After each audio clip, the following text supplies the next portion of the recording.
This is definitely not a professionally made video, not even close. I'm just sharing how I marbleize these frames and make them look a little bit different than when they first came to me. They're perfectly wonderful frames, and they absolutely go with the decor that we have in this room, which we keep calling bizarre. It's not bizarre, it's bazaar. The frames are a dark black with some tinging on the edges to give them a little bit more depth. Because I have the marbleized wall that I had done, and because this color is the base of the marbleized wall, I decided that the frames were just too stark black up against the wall.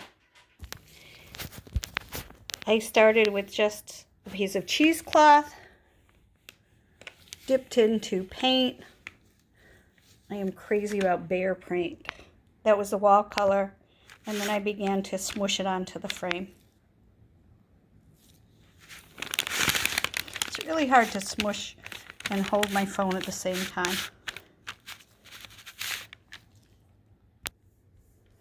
I'm not worrying about evenness because I'm not trying to paint it. I'm just actually applying it to the frame, and then I take a plastic bag, smush it up, and twist and press all over the frame so that it has an uneven texture and so that extra paint is coming up. It gives it the base for that marbleized look. It's fine like this, and I wanted to get a little bit more depth to it, like on the walls. See, like right here I can see the a stroke mark, so I want to go over that and make sure that there's gold there to cover that up, and same thing there. Though for a frame on the wall, it's really not going to show up much.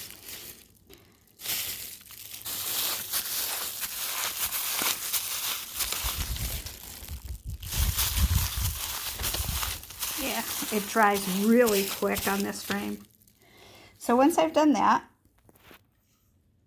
I dip one of my parrot's feathers into the gold paint that I used on the wall and just start making random marks on the frame. I want to make sure to get some on the edges to make it look more realistic. And I'm going to go heavier in the spots where I can see some frame markings. Zigzagging is fun.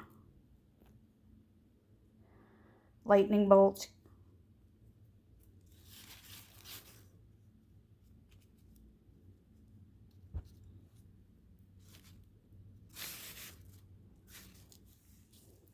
Then the same thing as I did before, I'm taking a cheesecloth and going over those.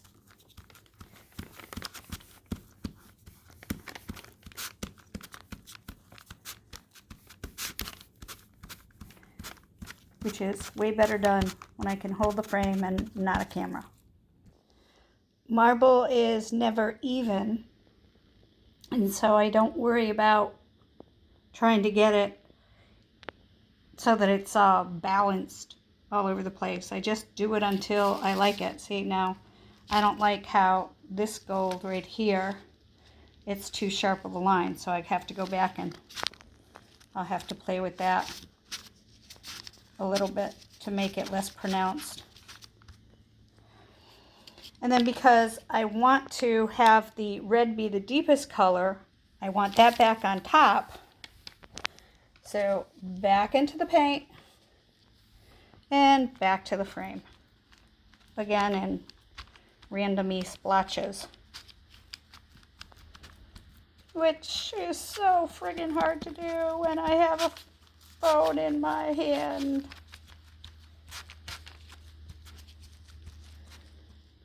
So down goes the phone.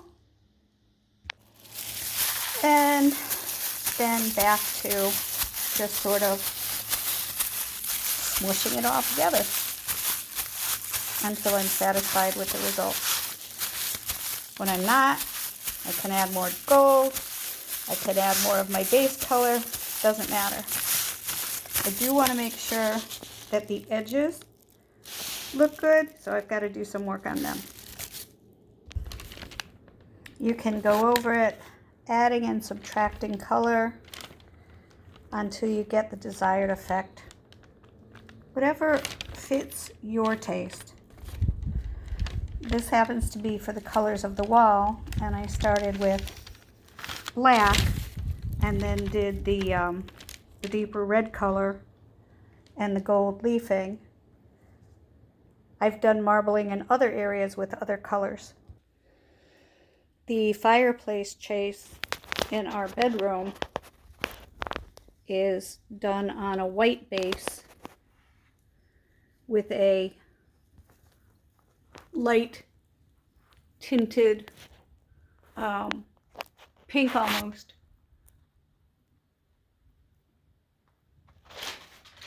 And the reason for that is we actually plan to put marble on part of the chimney chase and wanted it to match.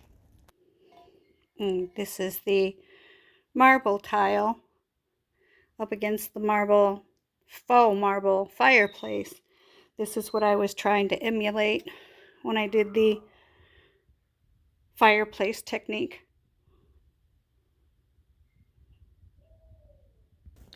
So now that I've gotten this to where I want it, marble has a tendency to be glossier, and I want these frames to stand out on the wall, so I'm going to apply a spray on luster. This is the part where I wish I could get Holly to hold the frame or hold the camera.